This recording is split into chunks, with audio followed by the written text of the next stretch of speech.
हाँ जी, आज जो बात हमारे सामने है और पाक कलाम का एक हवाला मैंने आपके सामने लिखा है। क्या लिखा है जी? ये पैदाइश की किताब का 32वां बाब उसकी 27वीं आयत। इससे पहले हमने कुछ सवालों पर गौर किया है। जो पहला सवाल हमने सीखा था, खुदा ने आदम से एक सवाल किया था। क्या था वो जी? खुदा ने आदम से क्या पूछा था? तू कहां है? फिर एक और सवाल हमने सीखा, वो क्या था? शाबाश, बताएं जरा।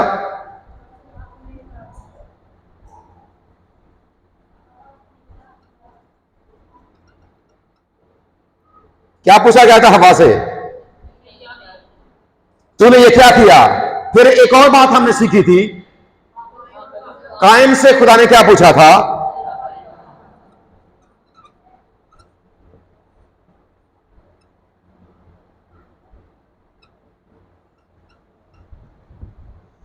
तेरा भाई कहां है? आदम से खुदा ने पूछा तू कहां पर है? हवा से खुदा ने पूछा तूने ये क्या किया? फिर खुदा ने कायन से पूछा कि तेरा भाई कहां है? और आज भी एक ऐसी ही बात हम खुदा के पाक कलाम में से सीखने जा रहे हैं, जिसका ताल्लुक पैदाइश की किताब का 32वां बाब उसकी 27वीं आयत है। ये पढ़ेंगे आप में से कोई भी जो बेटी या बेटा पढ़ना चाहता है। कोई भी माइक में पढ़ दें, चले मुंह साहब भी पढ़ते हैं।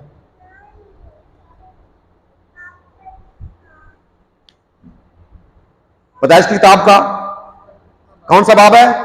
32वां बाब उसकी 27वीं आयत। दाऊद के बाद राम ने यूं लिखा है, तब उसने उससे पूछा कि तेरा क्या नाम है? उसने जवाब दिया याकूब। दाऊद के बाद राम का बड़ा और उसका नाम सबके लिए बायस है। आमीन। आमीन। खुदा का शुक्र हो, थैंक यू। यहां पर क्या पूछा जी खुदा ने? याकूब से खुदा ने क्या पूछा है? जो बात आज हमारे सामने है, व्हाट इज योर नेम? तेरा नाम क्या है? जरा इन तीनों को भी हमने आज साथ लेकर चलना है। ये तीनों सवाल जिनके हवाले से हमने सीखा था कि अगर खुदा ने आदम से पूछा कि तू कहां पर है, तो क्या खुदा को पता था कि आदम कहां है? पता था। फिर जब खुदा ने हवा से पूछा कि तूने ये क्या किया, खुदा को पता था इसने क्या किया है। खुदा को पता था कि इसने अपने आप को छुपा रखा है। खुदा को पता था कि इसने ममनुआ फल खा लिया है। और फिर जब खुदा ने कायन से पूछा कि तेरा भाई कहां पर है, तो बतौर ईमानदार है, हमें इस बात का इल्म है कि खुदा को इल्म था, खुदा को पता था। कुल इल्म रखने वाला खुदा, अलीम कुल खुदा ये जानता था कि कायन ने अपने भाई को कत्ल कर दिया है। फिर भी खुदा ने पूछा कि तेरा भाई कहां है। दरअसल इन तीनों सवालों के पीछे खुदा का एक मकसद था, और मकसद यह था कि ये माने कि हम गुनहगार हैं, अपने गुनहगार होने का इकरार करें। हम गुनहगार, गुनाह हमसे सरजद हुआ है। लेकिन इन तीनों में से किसी ने भी ऐसा नहीं किया। अगर आदम से पूछा गया, उसने इल्जाम लगा दिया कि जिस औरत को तूने मेरे साथ किया है उसी ने किया है। अगर औरत से पूछा, औरत ने कहा कि शाम ने मुझे बहकाया और मैंने खा लिया। दोनों ने अपनी जिम्मेदारी को कबूल करने से इनकार किया। जब कायन से पूछा गया तेरा भाई कहां पर है, उसने कहा क्या मैं अपने भाई का मुहाफिज हूं? और आपको पता है कि इन दोनों हाबिल में से और कायन में से बड़ा कौन था? कायन बड़ा और हाबिल, थैंक यू, कायन बड़ा है और हाबिल छोटा है। और जो बड़ा होता है, इस बात को भी याद रखें, भाइयों में बड़ा कौन होगा ये फैसला कौन करता है? ये फैसला खुदा का है। अगर कायन में से या हाबिल में से कायन अगर बड़ा है तो ये फैसला खुदा ने किया है। पलौठा होने का हक खुदा ने अगर कायन को दिया है तो इसका मतलब यह है कि खुदा ने कायन के कंधों के ऊपर एक जिम्मेदारी बड़ा होने की रख दी कि तो अपने भाई से बड़ा है, उम्र में बड़ा है, तू इसका मुहाफिज, तूने इसका ख्याल रखना है। लेकिन ये मुहाफिज ये कह रहा है कि क्या मैं अपने भाई का मुहाफिज हूं? तीनों ने अब देखा जाए तो ना इसने अपनी जिम्मेदारी को निभाया है, ना इसने अपनी जिम्मेदारी को निभाया है, और ना ही, क्योंकि ये भी उन्हीं का बेटा है। क्या है जी? ये भी उन्हीं का बेटा है। इसने भी कहा कि आदम जब मेरा बाप है, हवा मेरी मां है, बाप ने नहीं माना, मां ने नहीं माना, तो मैं क्यों मानूं? इसने भी वही किया और अकड़ कर खुदा को जवाब दिया है कि क्या मैं अपने भाई का मुहाफिज? और आज जो सवाल खुदा ने ये पूछा किससे है जी? तेरा नाम क्या है? किससे पूछा है? अब इनमें जरा फर्क नोट करें, इन चारों के अंदर जो आपने फर्क नोट करना है, जो अहम बात है आज मेरे और आपके लिए, इन चारों में से आपने डिफरेंस तलाश करना है। आपके सामने फर्ज करें आपके क्वेश्चन पेपर में ये सवाल आ गया है कि आपने जी फर्क मालूम करें कि खुदा ने आदम से पूछा तू कहां है, खुदा ने हवा से पूछा तूने क्या किया, खुदा ने कायन से पूछा तेरा भाई कहां पर है। अब उन्होंने जवाब क्या दिए, उस बात को सामने रखना है। और फिर इस याकूब के सवाल को कि खुदा ने याकूब से पूछा तेरा भाई तेरा नाम क्या है। अब इन्होंने, हमने सीख लिया है कि इन तीनों ने क्या किया। अब इसने क्या किया? जब इससे नाम पूछा गया, बात फिर वही यहां पर है कि क्या खुदा को, बतौर ईमानदार जरा इस बात पर गौर करें कि क्या खुदा को पता था कि याकूब का नाम क्या है? जी पता था, पक्की बात है। खुदा को कैसे पता था इसका नाम याकूब है? खुदा सब कुछ जानता है, वो अलीम कुल है। जी हमारा ये ईमान है, क्यों जी? हमारा क्या है? ये ईमान है कि खुदा सब कुछ जानता है। लेकिन इसके बावजूद खुदा ने, अब यहां पर वही बात है, खुदा जानता है कि इसका नाम याकूब है, तो भी खुदा ने इससे पूछा कि तेरा नाम क्या है। लेकिन अब इन तीनों ने आज जो जवाब दिया, हमने सीखा कि इनको ये जवाब नहीं देना चाहिए था। लेकिन अब इन चारों में फर्क क्या है? इन तीनों में और याकूब में फर्क यह है कि जब इससे नाम पूछा गया कि तेरा नाम क्या है, इसने जवाब क्या दिया है? इसने पॉजिटिव, थैंक यू जी, इसने पॉजिटिव जवाब दिया कि मेरा नाम क्या है? मेरा नाम याकूब है। अब जब हम नाम की बात करते हैं तो नाम दरअसल पहचान होती है हर एक शख्स की। क्यों जी? पहचान होती है। आपके नाम से लोग आपको क्या करते हैं? पहचानते हैं, भाई जुगनू है। अब अगर हमारे मोहल्ले में नाम लिया जाएगा हमारे इधर, तो ये हमें पता है कि हमारे भाई तबला नवाज है, उनकी शायरी उनकी पहचान है, उनका साज बजाना उनकी पहचान है। अगर यहां पर हमारे बेटा आशिर साहब हैं, तो अगर इनका कोई नाम लेगा तो सबको पता है कि वो बाजा बजाते हैं, एल साहब के बारे में जानते हैं, डीकन साहब के बारे में जानते हैं। इस तरह बेटियों की, ये हम सब की पहचान है। हर कोई हमारे बारे में, हमारे नाम से जब नाम लिया जाएगा तो हमारा नाम दरअसल हमारी पहचान होता है। और पहचान हमारी बनती कैसे है? जो काम आप करते हैं वो आपकी पहचान बन जाता है। क्या होता है? जो काम आप करते हैं वो आपकी क्या बन जाता है? वो आपकी पहचान बन जाता है।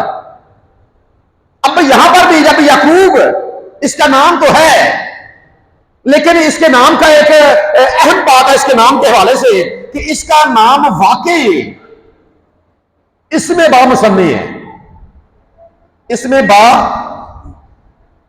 ये पढ़ा जी कभी किसी ने इसमें बामुसम्मी? या एक और भी, इसको हम एक और तरह से भी सीख सकते हैं कि जैसा नाम वैसे गुण। यानी कि जिस तरह का नाम है उसी तरह के काम है, उसी तरह के जैसा नाम वैसे गुण, जिस तरह का नाम उस तरह के काम। अब अगर हम इस याकूब की जिंदगी पर गौर करें तो याकूब के नाम का मतलब हमने पहले सीखा है। नाम का मतलब क्या है? धोखेबाज, जो धोखा देता है, जो हक मारता है। अब आपको पता है जब हम ये बात करें कि इसके नाम का मतलब याकूब है और याकूब के नाम का मतलब धोखेबाज है, तो आप जरा मुझे ये बताएं, आपने इस हवाले को बड़ी दफा सुना भी है, सीखा भी है, किन किन बातों में वो वाकई इसमें बामुसम्मी है? अपनी किन किन बातों में वो या किन किन कामों में वो इसमें बामुसम्मी है, या जैसा वो है, जैसा उसका नाम है, वैसे उसके गुण हैं, जो किताब मुकद्दस में दर्ज चीजें हैं, उनमें से आप क्या बता सकते हैं कि ये कैसे इसमें बामुसम्मी है? हाँ जी, सबसे पहली बात, कोई बात जो आपके जहन में आई याकूब के हवाले से। ये आपने नाम का मतलब बताया कि इसका मतलब हक मारने वाला या धोखा देने वाला है। तो इसने अपने कामों के जरिए से क्या अपने नाम को वाकई साबित किया कि नहीं साबित किया? कोई काम जो इसने किया और आपके जहन में हो, आपको पता जब ये पैदा हुआ था, जब ये पैदा हुआ याकूब और इसके साथ एक और कौन था? शाबाश, शुक्र है, कोई शायद गलती याद आई है। इसने क्या किया था? उसकी एड़ी, अपने भाई की एड़ी पकड़ी हुई थी।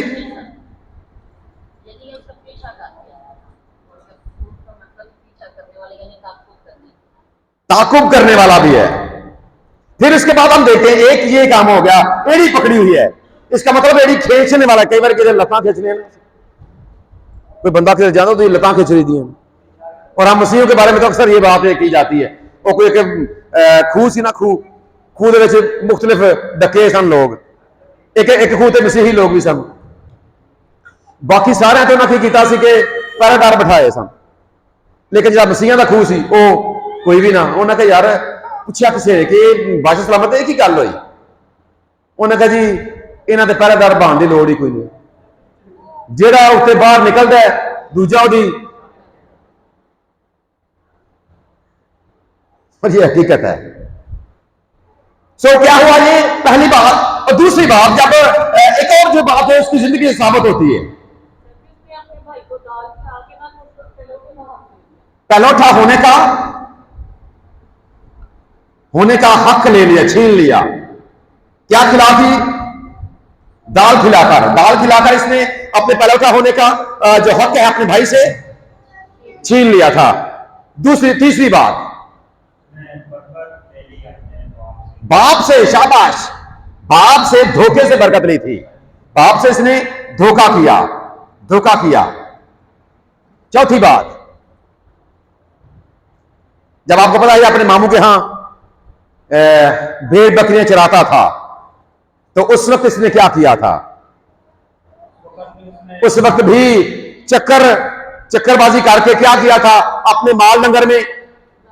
सो इसका मतलब क्या है? इन सारी बातों का मतलब यह है कि ये वाकई इसमें बामुसम्मी, जैसा इसका नाम धोखेबाज है, इसने कदम कदम पर अपने नाम को साबित किया है कि मैं वाकई एक हक मानने वाला और मैं वाकई एक धोखा देने वाला शख्स। अब जब खुदा ने इसे सवाल किया तो तेरा नाम क्या है, तो इसका मतलब यह था कि तू मुझे अपनी पहचान बता कि दरअसल तू है क्या, वजह क्या है। नाम पूछने से पहले इसने खुदा के सामने इस बात को रखा था कि जब तक तू मुझे बरकत ना दे मैं तुझे जाने नहीं दूंगा। बरकत देने से पहले खुदा ने इसका नाम पूछा। अब जब हम बरकत की बात करते हैं, अगर आप इस सारे हवाले को पढ़ें, एक बड़ा अहम नुक्ता यहां पर सीखने के लिए मिलता कि जब इसने बरकत खुदा से मांगी तो इसने कोई डिमांड नहीं की। कुश्ती भी लड़ी है लेकिन कोई डिमांड नहीं की इसने कि वो कौन सी बरकत चाहता। अब अगर देखा जाए तो इसके पास सब कुछ है इसके पास, इसके पास बीवियां भी हैं, इसके पास नौकर चाकर भी हैं, औलाद भी है, सारा कुछ है, माल डंगर क्या कुछ है इसके पास, क्योंकि ये दोबारा से अपने ससुराल से वापस जा रहा है अपने वतन की तरफ, तो खुदा का ये हुक्म है कि अब तू वापस चला जा। सब कुछ है, लेकिन इसके दिलो दिमाग पर अब इसका भाई छाया हुआ है कि जिस भाई को मैंने धोखा दिया था, अपना जाने वो मेरे साथ क्या सलूक करेगा। और उसे बचने के लिए इसने अपना बाकी सारा मालूम होता आगे नदी के पार उतार दिया, खुद ये पीछे अकेला है, और जब अकेला रह गया है तो इसकी कुश्ती सारी रात उसकी कुश्ती जारी रही है एक इलाही शख्सियत के साथ। जब सारी रात इसने कुश्ती लड़ी है, तो कुश्ती लड़ते वक्त जब ये गालिब होने लगा, इसे उस इलाही शख्सियत ने कहा कि मुझे जाने दे, और इसने कहा कि अब मैं तुझे जाने नहीं दूंगा जब तक तू मुझे बरकत ना दे, जब तक तू क्या करे, मुझे बरकत ना दे। जब हम कुश्ती की बात करते हैं, कुश्ती के हवाले से बहुत से लोग जानते हैं, कुश्ती के बारे में ये कहा जाता है कि ये दुनिया का सबसे कदीम खेल है। ये अहम बात है, सबसे कदीम खेल है कुश्ती। और कुश्ती के बारे में ये भी है कि कुश्ती एक खालस मुशक्कत है। जब आप कुश्ती लड़ते हैं तो आपके जिस्म के हर एक पट्टे से चंद मिनट के बाद पसीना बहना शुरू हो जाता। चंद मिनट के बाद जब आप कुश्ती देखते हैं, हमारे आल साहब पीछे बैठे हैं, कुश्तियां दे बड़े शौकीन है, क्यों आल साहब ऐसे ही है, बड़े कुश्तियां में दे। एक ऐसी मुशक्कत है, वो खुद भी कुश्ती लड़ते रहे। चंद मिनट के बाद आपके जिस्म के हर एक पट्टे से पसीना बहता। ऐसा समझिए, बड़ा जोर आपको लगाना पड़ता, गालिब आने के लिए आपको बड़ा जोर लगाना पड़ता है। और चंद मिनट के बाद आपको पता है कि कोई कुश्ती इतनी देर लंबी चलती नहीं है। अगर आप चाहे आम जो हमारे यहां रेसलिंग होती है, सादा रेसलिंग, अगर हम उसकी बात करें, या फिर अगर हम WWE की बात करें, WWE के बारे में बहुत से लोग जानते हैं कुछ बच्चे, WWE आप जानते हैं, किसी रेसलर का नाम बताएं। रोमन रेंस आजकल बड़ा इन है, वो बिग डॉग भी उसे कहते हैं, रोमन रेंस। इसके अलावा किसको बताओ? रैंडी ओर्टन है, वो भी रेसलर है, और जॉन सीना है, बिग शो है, ब्रॉक लेसनर है, और जी शाबाश अंडरटेकर। और आपको ये पता है कि जी शॉन माइकल, पुरानी बात आपने कर दी, वो तो हमारे जमाने का था।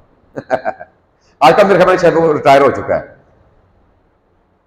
ये सारा कुछ बताने का मकसद आपका है, WWE का जो मैच है, जो तरीन मैच है, वो 1 घंटा 21 मिनट जारी रहा था, और ये बगैर मुकाबले के खत्म हो गया था। ये 1964 की बात है।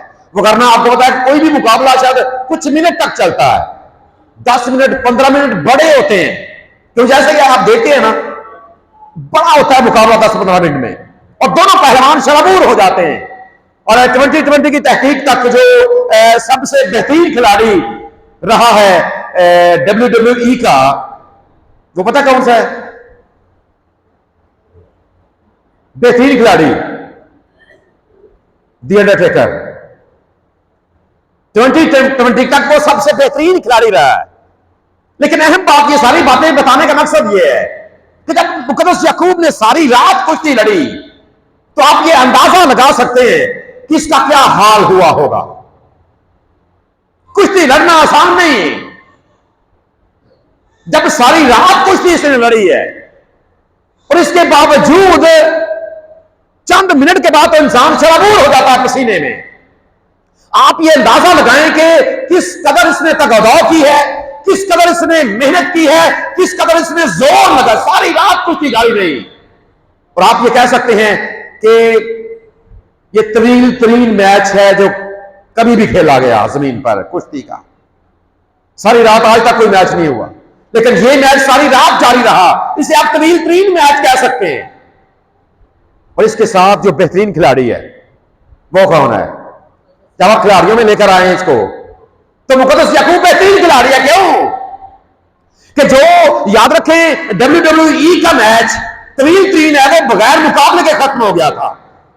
लेकिन इस मैच का फातेह मुकद्दस याकूब है। इसका ऐलान बाइबल मुकद्दस करती है। अगर आप इससे अगली आयत पढ़ेंगे तो बाइबल मुकद्दस बात का ऐलान करती है कि तूने कुश्ती लड़ी और तू गालिब रहा, तू फाते रहा।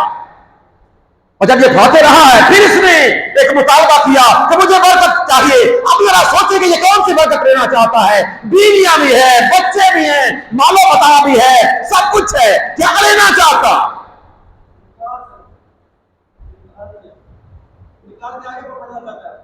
आगे बढ़ना चाहता है। हमारे सदस्य बता रहे हैं कि वो जिंदगी में क्या क्या कहां बढ़ना चाहता है जी? किससे? इनकार करने से आगे बढ़ना चाहता है। जहां तक कि जब थोड़ी देर के लिए जरा सोचें कि बताओ, इंसान अगर वो बरकत मांगता तो कौन सी मांगता? अगर बताओ इंसान वो बरकत मांगता, अगर आपसे पूछा जाए कि आपकी ख्वाहिश क्या है, बात बात ऐसा होता है ना, बच्चे हमारे कार्टून बड़ा देखते हैं ना, तो आता है कोई विश बताएं। बच्चों देखे कभी कार्टून आपने जिसमें पूछा था आपकी विश कौन सी है, कौन सी विश आप लेना चाहते हैं? अगर आपसे पूछा जाए कि आपकी ख्वाहिश क्या है या कौन सी बरकत है जो आप लेना चाहते हैं, आप क्या मांगेंगे? क्यों जी, क्या मांगेंगे? दुनियावी मालो दौलत? हाँ जी, और क्या मांगेंगे? कोई ओहदा बड़ा मांग लेंगे, कारोबार में कामयाबी मांग लेंगे, और क्या मांगेंगे? कोई इधर से भी रिमशा कहेगी कि मैं अगर एमसीबी की मैनेजर बन जाऊं। क्यों जी, ऐसे ही है, यही है ना हमारी चीजें। कुछ अपने बच्चों के लिए मांग लेंगे, अपने लिए मांग लेंगे, मांग लेंगे, क्या क्या कुछ। शायद बड़े घर की डिमांड कर दें, बड़ी गाड़ी की डिमांड कर दें, हेलीकॉप्टर की डिमांड कर दें, बैंक बैलेंस की डिमांड कर दें, सोने की डिमांड कर दें, चांदी की डिमांड कर दें। क्या कि बड़ा होगा अमेरिका का सदर, कि मैं अमेरिका का सदर बनना चाहता हूं, मैं वज़ीर आज़म बनना चाहता हूं। इंसान क्या मांग सकता है? अब यहां पर मुकद्दस याकूब के सामने भी यही बात है। पूछा गया तेरा नाम क्या है, लेकिन इसने कोई डिमांड नहीं की कि इसने कहा बरकत तो मैं लेना चाहता हूं, लेकिन बरकत वो मर्जी तेरी है, जो कुछ मर्जी दे दे, डिमांड कोई नहीं की। हम अपने खुदा के सामने रखते हैं, खुदा मुझे ये चाहिए। हाँ, हम इंसान है, खुदा पाकलाम में लिखा है मांगो तुमको दिया जाएगा, लेकिन साथ में ये भी है कि खुदा अपने महबूब को नींद ही में ताकत देता है। लेकिन याद रखें, हमने इस बात को सीखा है कि हम खुदा के सामने एक लंबी लिस्ट फहरिस्त रखते हैं कि ये भी चाहिए, ये भी चाहिए, ये भी चाहिए, ये भी चाहिए। याकूब ने कोई फहरिस्त नहीं रखी और खुदा ने वो दे दिया जो उसके रहमो गुमान में भी नहीं था। हमें भी यकीन करें, खुदा के सामने जब लिस्ट रखते हैं तो कभी ये भी कहें कि खुदा तू अपनी पाक मर्जी को मेरी जिंदगी में पूरा कर। ऐ बाप, मेरी नहीं बल्कि तेरी मर्जी। और जब वो अपनी मर्जी पूरी करता है, याकूब क्या मांग लेता? कोई दुनियावी चीज ना। और खुदा ने वो कर दिया कि अब तेरा नाम आगे को याकूब नहीं, तो क्या होगा? इस्राएल होगा। और याकूब का मतलब है धोखेबाज, और इस्राएल का मतलब है खुदा का शहजादा। एक ऐसी तब्दीली जो खुदा ने उसकी जिंदगी में कर दी, एक ऐसी बरकत। और दरअसल के नाम की तब्दीली ये सिर्फ नाम की तब्दीली नहीं है, बल्कि एक बरकत है जो खुदा ने उसे दी है। और उस वक्त से लेकर जब आप उसकी आल औलाद की तारीख को पढ़ें और आज तक जब बरकत खुदा ने उसको दी है कि अब तेरा नाम आगे को याकूब नहीं बल्कि इस्राएल होगा, तो ये एक ऐसी बरकत है जो आज भी हमें उसकी नस्ल में नजर आती है और आज उसकी नस्ल दुनिया पर हुक्मरानी कर रही। इससे बड़ी बरकत क्या होगी? और याकूब ने कभी सोचा भी नहीं होगा कि खुदा मुझे ये बरकत देगा, उसके रहमो गुमान में भी ये नहीं होगा। लेकिन जो काम उसने किया, आज हम भी खुदा से बरकत लेना चाहते हैं, लेकिन जो काम उसने किया है, हम इन पहले तीनों की तरह हैं। पहले तीनों की तरह इसने जो काम किया है, इससे नाम पूछा गया, इसने नाम बताया कि मैं याकूब हूं। और याकूब का मतलब क्या है? मतलब ये कि इसने माना है कि मेरा नाम याकूब नहीं, सॉरी, मेरा नाम याकूब है। इसका मतलब यह है कि मैंने वाकई काम ऐसे किए हैं, अपने गुनाह को तस्लीम किया है। जिस तरह मुकद्दस दाऊद के बारे में हम पढ़ते हैं, उसने कहा कि खुदा मैंने फकत तेरा ही गुनाह किया है। मैनू विच गुनाह दे। अगर मानेंगे बरकत पाएंगे। ये आज की बात है मेरे और आपके लिए। क्या मानने के लिए तैयार हैं? खुदा की जिंदगी को तब्दील दुआ करते, खुदा मेरी जिंदगी को तब्दील कर दे। खुदा भी तब्दील करना चाहता है, लेकिन इसके लिए जरूरी है कि पहले आप माने कि हाँ मेरी जिंदगी में ये कमी और कोताही पाई जाती है। कोई इकरार कर सकता है कि हाँ मैं चोर हूं, याकूब ने किया है। कोई मान सकता है कि मैं धोखेबाज हूं, याकूब ने किया है। कोई मान सकता है कि मैं नाफरमान हूं, याकूब ने किया है। कोई मान सकता है मैं नशेबाज हूं, याकूब ने किया है। कोई मान सकता है मैं बाप का नाफरमान हूं, याकूब ने किया है। कौन सा गुनाह नाम जो आपके नाम के साथ जुड़ चुका है, आपकी पहचान बन चुका है। खुदा चाहता है कि आप अपने खुदा के सामने झुक जाए और अपने इस, क्योंकि इब्लीस आपको उस बात की तरफ लेकर जाना चाहता है। कुश्ती लड़े उसके साथ, पड़ोस कहता है हमने भी कुश्ती लड़नी। और जब तक आप अपने मुखालिफ के साथ कुश्ती लड़ेंगे नहीं, और जब तक आप गलबा नहीं पाएंगे, आपका ना तो नाम तब्दील होगा ना आपकी जिंदगी तब्दील होगी। इब्लीस आपको ऐसी बातों की तरफ लेकर जाता है। आपने कुश्ती लड़नी है उसके साथ। पाकला में लिखा है कि इब्लीस का मुकाबला करो। क्या करो जी? इब्लीस का आजमाइश आती है। पाकला में कहीं भी ये बात याद रखें, आजमाइश के बारे में नहीं कहा गया कि आप उसका मुकाबला करें, लेकिन इब्लीस के बारे में जरूर कहा गया कि आप उसका मुकाबला करें, कुश्ती लड़े उसके साथ। अब फिर यही नहीं, अपने खुदा की मदद के साथ उस पर गालिब भी आए, क्योंकि जब तक आप गालिब, याकूब गालिब आया है। क्या आया है जी? याकूब गालिब आया है, और हमने भी गालिब आना है। हमने भी गालिब आना है। जब तक आप गालिब नहीं आएंगे, जब गालिब आया, इसके फतह का ऐलान भी किया गया, इसका नाम भी तब्दील कर दिया गया। और जब इसका नाम भी तब्दील कर दिया गया तो आपने इस हवाले में पढ़ा है कि उसकी रान के पट्टे को खुदा ने छुआ है, और उसके बाद वो अपनी जिंदगी में लंगड़ाता रहा, लंगड़ाना शुरू हो गया है, ठीक तरह से चल भी नहीं पा रहा, लंगड़ाना शुरू हो गया अपनी जिंदगी में। यही उसकी जिंदगी में तब्दीली आई है।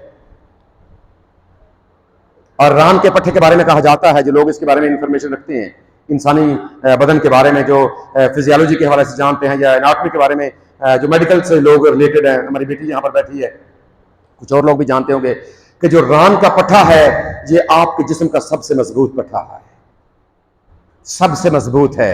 और यहां पर इसका मतलब क्या है कि खुदा ने इसके रान को छूकर दरअसल जो उसकी ताकत है उसको कमजोरी में तब्दील कर दिया है,